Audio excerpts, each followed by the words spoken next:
The sun rises slow and heavy over the vast wilderness of Kruger. A golden hush spreads across the land, lighting the scrublands and thornveld like the breath of a forgotten god.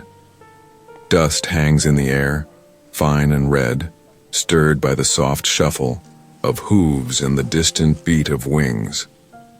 This is a kingdom carved not by crown or conquest, but by survival, by fangs, claws, and the roar of dominance. In this unforgiving Eden, lions do not merely live. They endure, they conquer, they fall. Among the tall grass and marula trees, shadows move with purpose. A coalition of males, lean and dusted with the scars of past victories, stalk the boundary of their territory. These are not young kings. They are warriors forged in the fire of many battles, brothers of blood and bond. Their reign stretches far across the dry riverbeds and rocky outcrops of central Kruger. At their side, time walks in silence. The largest of them, with a black mane, thick as smoke, leads with the slow, confident gait of a lion who has taken and held. He is called Makombe, named by the rangers after the word for ruler in a nearby tongue. His eyes are chipped amber, watchful, ruthless. He does not roar often. He doesn't need to.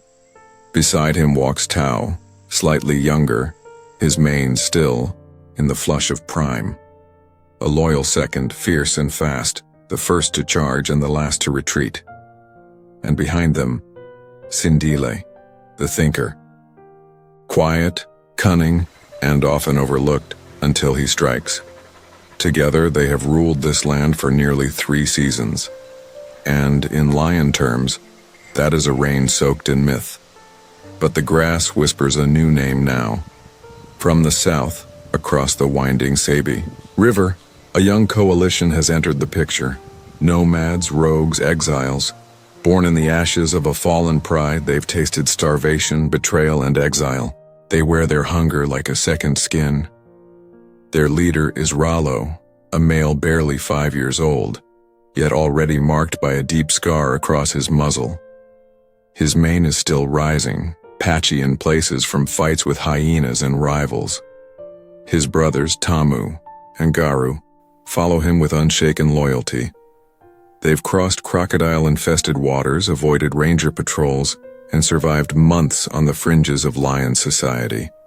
Now they've arrived on the edges of Makombe's kingdom, and they're not just testing boundaries, they're seeking to take everything. Kruger's bushveld becomes a chessboard. Game trails are marked with urine and claw. Dung beetles scurry through the evidence of elephant passage. Impalas freeze at every broken twig. A buffalo herd meanders through the thickets, flanked by mud-caked bulls ready to defend the young. The stage is alive, breathing, watching. But the lions are moving toward a singular collision. Under a full moon, Rollo's coalition tests the edges. They find a wildebeest calf separated in the dark and take it down with practiced speed. They feed silently, ears twitching at every distant growl. They know they are being watched. Makombe's coalition isn't far, and they're not pleased. In the early dawn, Tao picks up their scent. His mane bristles. He marks, scrapes, growls, a warning etched into the earth. Sindile circles wide, investigating the trails, and Makombe, calm as the eye of a storm, watches the horizon. They will not rush this. Not yet. Lions do not leap into, or they weigh it, stalk it. They let fear seep into their rivals before committing the full blow. 3 days pass. Then 6. The tension builds like a thunderstorm trapped in a bottle. On the 7th day, it breaks. A pride of lionesses, belonging to Makombe's coalition, moves near the Shitlave Dam. They are the core of the dynasty, huntresses, mothers, the future of the bloodline. Among them, cubs just a few months old stumble after their mothers, unaware of the shifting world around them. But to Rollo and his brothers, these lionesses are more than prey. They are the prize. Claiming them would mean claiming the territory, the legacy, the crown. At sunset, the rogue males launch their move. They approach low, silent scent riding the wind. The lionesses sense it too late. One gives a sharp warning growl, but Rollo is already charging. A blur of muscle and fury tears into the pride. Chaos erupts. The lionesses scatter, protecting the cubs. One lashes back, claws catching Tamu's shoulder. Garu pins another briefly, before she slips from his grasp. They are strong, but not killers, not yet. The females retreat, cubs in tow, their calls echoing through the valley. The message has been sent. By dawn, the battlefield is marked with the smell of male sweat and crushed grass. Blood stains a lone tuft of fur. A lioness limps near the water's edge, and from a ridge above, Makombe watches unmoving, his breath steady, his tail flicking. This was not just an act of aggression, it was war. When males challenge a reigning coalition, it is not a brawl, it is annihilation. For the victor, everything: land, females, legacy. For the defeated, nothing. Makombe calls. It is a sound that shakes Kruger. A deep, vibrating bellow that travels across the valley like thunder on stone. Tau answers, then Sindile. The chorus is a funeral dirge and a war cry, all in one. That night, the three kings track the invaders. Every broken twig, every bent blade of grass tells a story. They find the remnants of the kill. They scent the trail moving north. The pursuit begins. The rogues, still high from their raid, do not realize how close they are being hunted. They sleep in a dry riverbed beneath a sycamore fig, unaware of the approaching silence. Then the bush explodes. Makombe leads the charge. He's faster than his age suggests, fury driving each step. Tau slams into Garu, who barely manages to roll away. Sindile targets Tamu, claws flashing, but it is Rollo who meets Makombe. The clash is not elegant. It is primal. Two bodies collide in dust and rage. Jaws snap inches from throats. Paws strike. With the force of sledgehammers, blood sprays in arcs. Rollo surprises with his strength, youth propelling him forward. But Makombe knows how to last. He redirects, counters, batters down. For long minutes, time slows. Then suddenly, Rollo disengages, not in surrender, but survival. He calls his brothers. They retreat, bloodied but breathing. The night swallows them whole.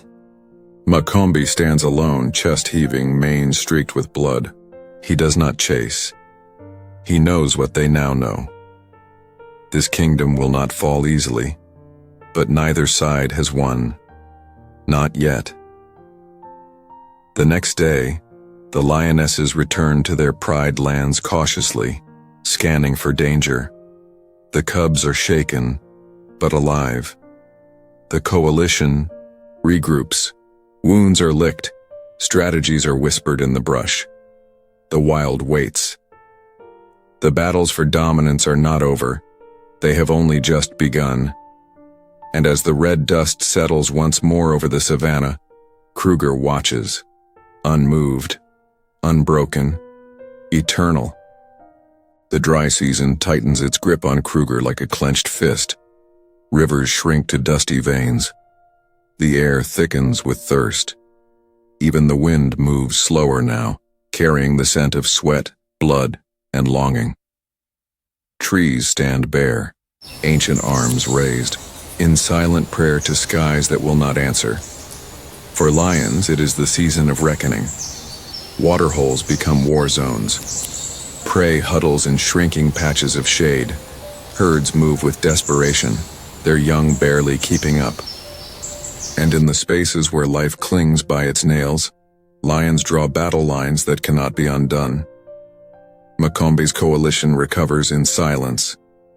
Their wounds are deep, but pride is deeper. They've driven the rogues back, for now. But each member of the pride feels it, the tremble beneath the earth, the looming threat of change. Makombe limps with a torn shoulder, hidden beneath his thick mane. He hides the pain from his brothers, from the lionesses, from the world. For a king to show weakness is to invite ruin. But in his mind, the war is far from over. Tao stays close, guarding the pride's southern border like a sentinel carved from stone. He patrols at dusk and dawn, eyes scanning the horizon. He knows the rogues are watching. He knows they will return. And Sindile, ever the ghost in the grass, has vanished into the bush. He moves alone, mapping trails, listening to the whispers of baboons and hornbills, reading the messages left by other predators. He is preparing for something final. Far to the south, the rogues lick their wounds beneath a twisted knobthorn. Rollo's side is bruised, but his spirit is not broken. Garu's leg heals slower, but he refuses to limp. Tamu barely speaks, haunted by his near defeat. But there is no talk of retreat, only strategy. They begin to move under moonlight, feeding not on prey, but on fear. They roar near the borders, just loud enough to be heard. They scent mark old trails. They take down small prey and leave the kills half-eaten, symbols, not sustenance. They are rewriting the map, one roar at a time. By the second week, the pride feels the pressure. The lionesses grow anxious. They huddle tighter. Their hunts falter. The cubs sense the unease and grow silent, their playful yelps replaced by whispers of instinct. Then one night, under a red-streaked sky, a lioness goes missing. She was scouting alone near the river bend. Her scent trail vanishes near the base of a rocky ridge. A tuft of fur. A splash of blood on a dry acacia root. Nothing more. The pride searches, but finds no trace. The air grows heavier. Every lion knows what this means. The rogues are no longer testing. They are taking. Makombe gathers his coalition that same night. The lionesses watch from the shadows, their bodies tense with hope and fear. The kings move east, toward the rogues' last known haunt. No more delays, no more warnings. This is the hunt before the reckoning. Along the dried Mbayamidi riverbed, the ground is cracked and hollow. Elephant bones bleach beneath the sun. Vultures circle, as if summoned by prophecy. And in the dense underbrush near a termite mound, the three kings pause. The scent is strong, Rollo is close. A growl breaks the stillness, then movement. Garu bursts from the bush, teeth bared, charging straight into Tao. They collide like thunder, rolling through dust and thorns. Tamu follows, aiming for Sindile, but the older lion is ready. He sidesteps, slashes, drives his opponent into the riverbank. Makombe and Rollo face each other again.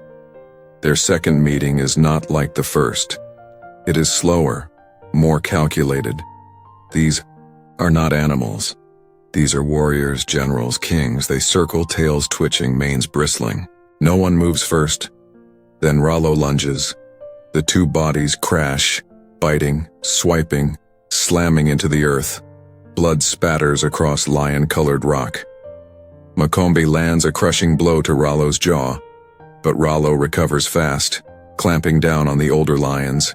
Leg Makombe roars, a sound of age, pain, and fury. Sindile drives Tamu back, but his left eye is bleeding. Tao pins Garu, forcing him down, but the younger male writhes like fire and escapes. It's chaos, a war of inches, a game of seconds, and in that blur of dust and blood, Rollo finds his opening. Makombe slips just briefly, and Rollo surges, teeth clamping on the king's mane, then neck. The older lion shudders, strikes back, but his strength is fading. Tao sees it. He roars, races to help, slamming into Rollo just in time to free his brother. But the damage is done. Makombe stumbles. He does not rise. The battlefield falls into stillness. Sindil limps toward his fallen brother, blood trickling from his brow. Tao snarls, guarding Makombe's body. Rollo retreats, panting, flanked by his brothers. All sides are wounded. All are broken. But one truth hangs in the air like smoke.